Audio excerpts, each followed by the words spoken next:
Good morning everyone, welcome back to my channel. কেমন আছো তোমরা সবাই? আশা করছি সবাই খুব ভালো আছো, আমরাও বেশ ভালো আছি। আজকে 14 তারিখ, পয়লা বৈশাখ। আমার তরফ থেকে আমার পরিবারের সকল সদস্যকে শুভ পয়লা বৈশাখ। জানি ভিডিওটা পয়লা বৈশাখের বেশ কটা দিন বাদেই তোমাদের সাথে আমি শেয়ার করতে পারবো, তাও পয়লা বৈশাখের দিনটা তোমরা কেমনভাবে কাটিয়েছো অবশ্যই আমাকে কমেন্টে জানিও। আমার পয়লা বৈশাখের দিন সকালটা কিন্তু আর 5টা দিনের মতন সমানভাবেই শুরু হয়েছে, তবে ভাবলাম আজকে বিছানার চাদরটা চেঞ্জ করে দিই। আর একটা নতুন চাদর ছিল, এটা আমি বিয়েতে পেয়েছিলাম, তো সেই চাদরটাই আজকে পেতে দেবো। এই চাদরটার প্রিন্টটা আমার এত পছন্দ হয়েছিল, আমি ইচ্ছা করে একটা নতুন চাদর রেখে দিয়েছিলাম যে কোনো পুজো আচ্ছার দিন বা এরকম কোনো বিশেষ অনুষ্ঠানের দিন পাতবো বলে। তো আজকে সেই জন্য ভাবলাম এটাই পেতে দিই। তবে বালিশের ওয়ারটা মনে হচ্ছে একটু ছোট ছোট, আর বালিশের ওয়ার পাতার পর এমনভাবে বালিশটা উঁচু হয়ে যায়, পিটিয়ে পিটিয়ে সেটাকে আবার ঠিকঠাক করলাম। এবার চাদরটা তুলে পাতবো। আমাদের এবার পয়লা বৈশাখে কোনো কোথাও হালখাতাও নেই, কিছুই না। সেরকমভাবে কোথাও বেরোনোও হবে না, কারণ রিন্টুর ছুটি নেই। কালকে ও ছুটি নিতে পারে, তো কালকের দিনটাই আমরা ভেবেছি যে কিছু ভালো খাওয়া দাওয়া করবো। আজকের দিনটা আর 5টা দিনের মতন একদম সাধারণভাবেই কাটাবো।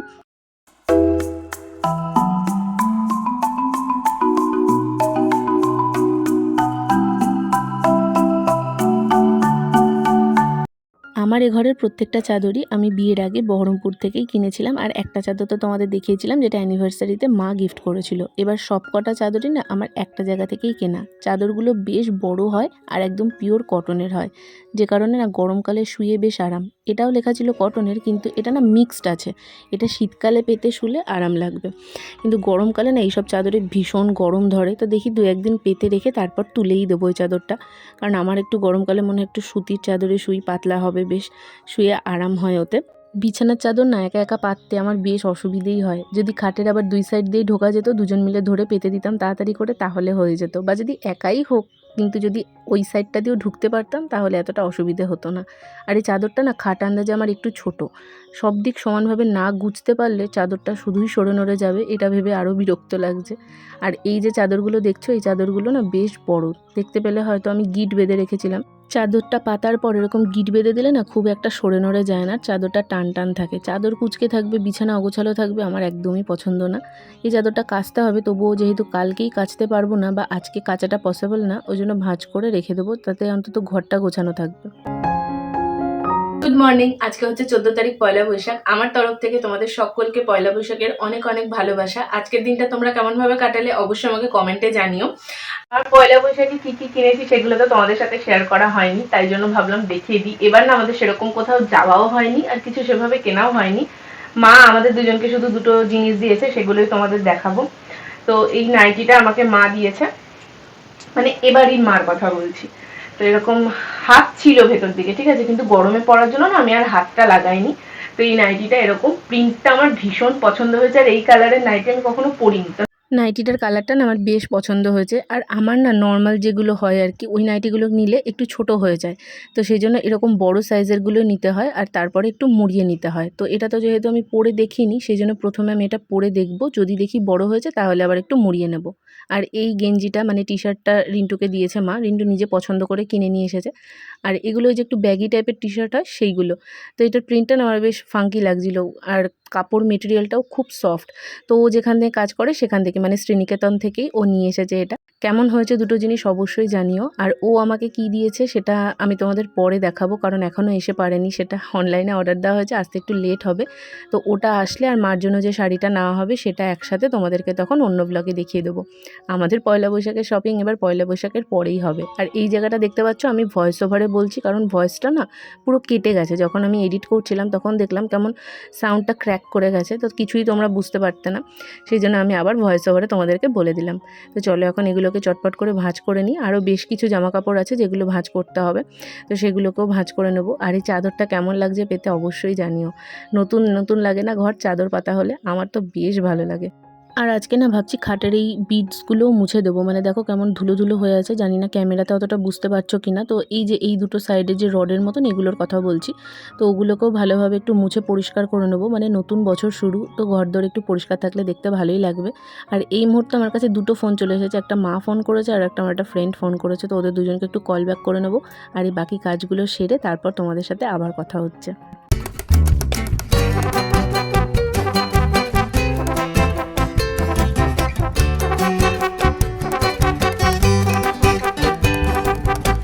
আজকে যেহেতু রান্নাবান্নার কোনোই ঝামেলা নেই, তাই ভাবলাম এই টুকটাক কাজগুলো আজকে করে রাখি। এই সাইডটা করেও প্রচণ্ড ধুলো ধুলো হয়েছিল, এই ফ্লাওয়ার ভাসগুলো সব ভালোভাবে মুছে এগুলোকে আবার ঠিক করে সাজিয়ে রাখলাম। আগে মাকে দেখতাম যে মা সমস্ত কাজ এই যেদিন কাজ কম থাকতো সেদিনকেই করতো, আর সেই দিন যেন কাজের চাপ আরও বেড়ে যেত। কারোর বাড়ি নিমন্ত্রণ থাকলে সেই দিনগুলো দেখতাম মা সকাল থেকেই টুকটাক কাজ নিয়ে বসেছে। আর এখন মা রুটিনটাই আমার হয়ে গেছে। বিয়ের পর সত্যি কত কিছু চেঞ্জ হয়ে যায়। আগে ভাবতাম এইরকম যেদিন কোথাও খাওয়ার নিমন্ত্রণ থাকবে বা ধরো রান্নাবান্না থাকবে না, সেদিনটা বেশ আরাম করে নিজের মতন টাইম কাটাবো। এখন দেখি যেদিন রান্নাবান্না থাকে না সেদিন এই কাজগুলো করতে করতেই সময় কখন চোখের নিমেষে পেরিয়ে যায় বোঝাই যায় না। তো এই জায়গাটা দেখো বেশ সুন্দর করে গুছিয়ে দিলাম।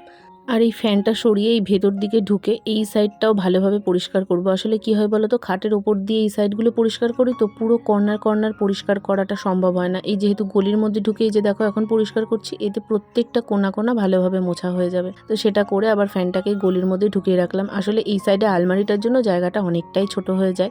এরপরে যদি ফ্যানটাকেও বাইরের দিকে রাখি তাহলে ঘরটা একদম অগোছালো লাগে। আর ওই সাইডে দেখো জুতোগুলো কেমন ছড়িয়ে নড়িয়ে আছে। এরকম যদি অগোছালো থাকে না ঘর, আমার যেন আরও বেশি গরম লাগে। গরমকালে একটু গোছানো থাকলে বেশ ভালো লাগে। আর ফ্যানটা চালিয়ে একদম সামনেখানেই বসেছি। অনেক জামা কাপড় ছিল, সেগুলোর বেশ কিছুটা ভাঁজ করার পর আমার মনে পড়েছে যে ক্যামেরাটা অন করা হয়নি, তাই জন্য আবার করে অন করে দিলাম। আর এই নাইটিটাকেও এখন গুছিয়ে রাখছি, কারণ এটা পরবো, তবে স্নান টান করে উঠে পরবো। মা কালকে এটার হাত খুলে ভালোভাবে একটু সেলাই করে দিয়েছে। চটপট মা করে দিতে পারে সেলাই, আমি একদমই পারি না করতে। আর আমার কোনো দিন ওটার প্রতি ইন্টারেস্টও ছিল না। কিছু হলে টুকটাক ওই দোকানে দিয়ে দিতাম, আর যদি ওই খাপাতে হয় তাহলে মাঝে মধ্যে নিজে করতাম।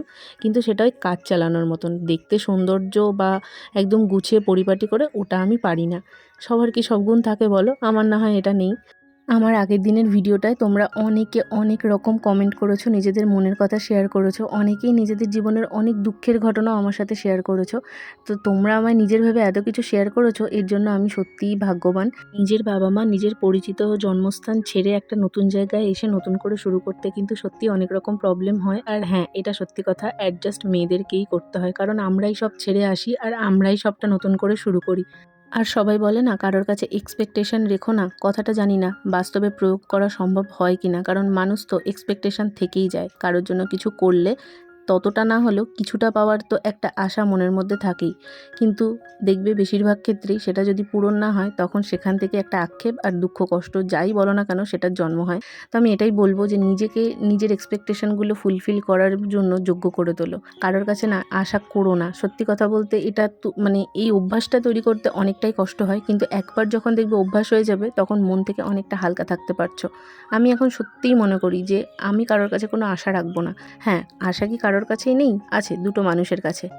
এটাই বলবো, নিজেকে ভালোবাসো, নিজেকে ভালো রাখার জন্য যা করতে হয় সেটা করো। নিজের ভালো থাকাটা, নিজের ভালো লাগাটাকে গুরুত্ব দাও। তুমি গুরুত্ব না দিলে কেউ দেবে না।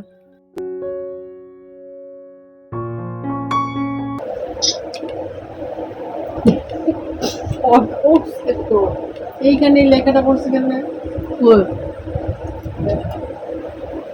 ইনসার্ট মেমোরি কার্ড, ছবি ক্যাপচার করছো যে ছবিটা রাখবা কোথায়? হ্যাঁ না, সেরকম ভালো করে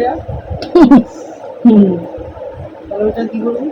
আরে মেমোরি কার্ডটা তো তুমি কোথায় নিয়েছে? মেমোরি কার্ডটা কার কাছে দিয়েছে? জানি না। মেমোরি কার্ডটা কি বেঁচে খেয়ে নিল? মার ফোনটা কেনা হয়েছে ফেব্রুয়ারির 14 তারিখ। সরস্বতী পুজোর দিনকে আমরা বেরিয়ে একসাথে কিনে নিয়ে এসেছিলাম। সেই দিনকেই মেমোরি কার্ড কেনা হয়েছে, কিন্তু গয়েশপুরের কোথাও থেকে মেমোরি কার্ডে আমরা গান লোড করতে পারিনি। তো এখনও অবধি গানটা ভরা হয়নি। রিন্টু বলেছিল ওর কোন বন্ধুকে দিয়ে করাবে, সেটারও কোনো পাত্তা নেই। তো সেটা নিয়ে মা বলছে, আর ছবি তুললে সেভও হচ্ছে না মেমোরি কার্ডে।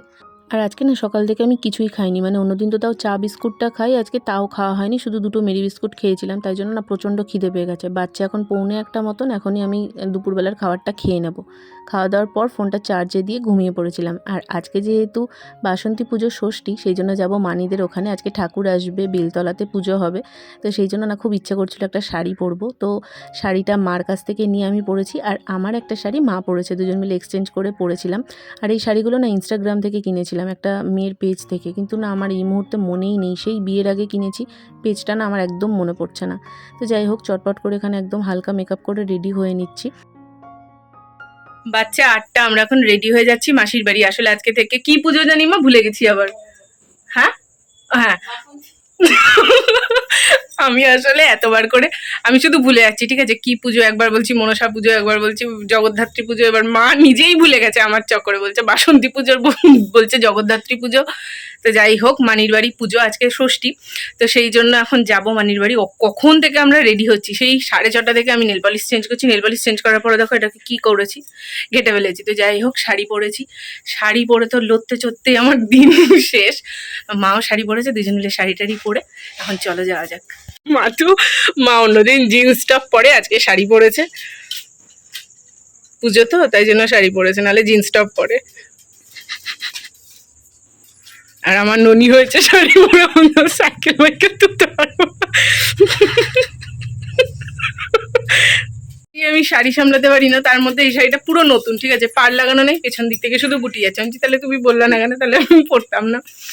আসলে আমার এই শাড়িটা পরতে খুব ইচ্ছা করছিল দিয়ে, তাই জন্য আরো পরেছি।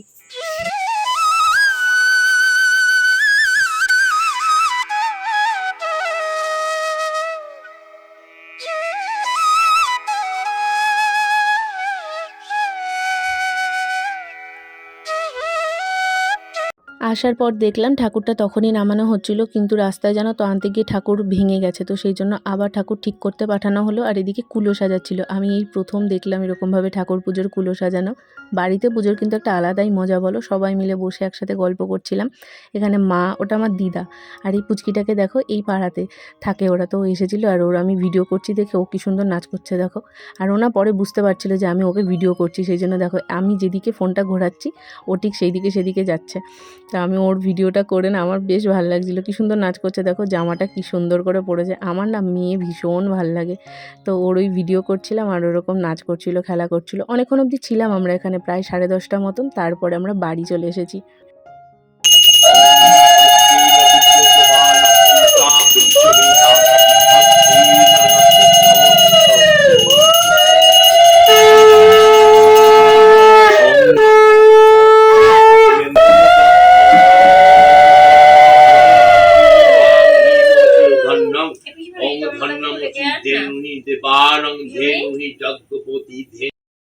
ওদিকে বেলতলায় পুজো শুরু হয়েছে, আর এদিকে এই ঠাকুরটাই পড়ে পুরো ভেঙে গেছিলো, তো ঠাকুরটাকে ঠিক করিয়ে নিয়ে আসা হয়েছে, মানে হাত ফাত সব ভেঙে গেছিলো, তো আর একবার ভালোভাবে ঠিক করিয়ে রং করে নিয়ে আসা হয়েছে।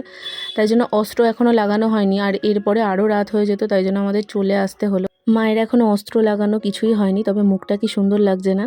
তোমাদের ওখানে কোথায় কোথায় পুজো হয় আর তোমরা গেছো কি না অবশ্যই জানিও। বাড়ি আসার পর ফ্রেশ হয়ে নিয়েছি, এখন এই মেকআপ তুলবো। ওয়েট ওয়াইপস দিয়ে চট করে মেকআপটা উঠে যায়, তো সেটাই এখন তুলবো। ওই বিবি ক্রিম লাগিয়েছিলাম, তারপর কাজল, এগুলো নিয়ে না শোয়াটা উচিত না, তাই জন্য ভালোভাবে চটপট তুলে নেব। আর আজকের দিনটা তো আমার এভাবেই কাটলো, এইবার প্রত্যেকবারের থেকে পুরো আলাদাভাবে কাটলো। প্রত্যেকবার মামার বাড়িতে আমরা সবাই মিলে একসঙ্গে খাওয়া দাওয়া করি, সেই বারগুলো কিন্তু অন্যরকম থাকে, আর এবারটা পুরোপুরি আলাদাভাবে কাটলো। যাক, ভালো মন্দ মিশিয়ে আজকের দিনটা তো কেটে গেল। কালকে আবার রিন্টুর ছুটি, কালকের দিনটার আরও ভালোভাবে কাটবে আশা করি। আর এখানে আমার মেকআপ তোলাও কমপ্লিট হয়ে গেছে, রিন্টুও কিন্তু ওদিকে চলে এসেছে। চলো, আজকের ব্লগটা আমি এখানে এন্ড করছি, দেখা হচ্ছে নেক্সট ভিডিওতে, টাটা।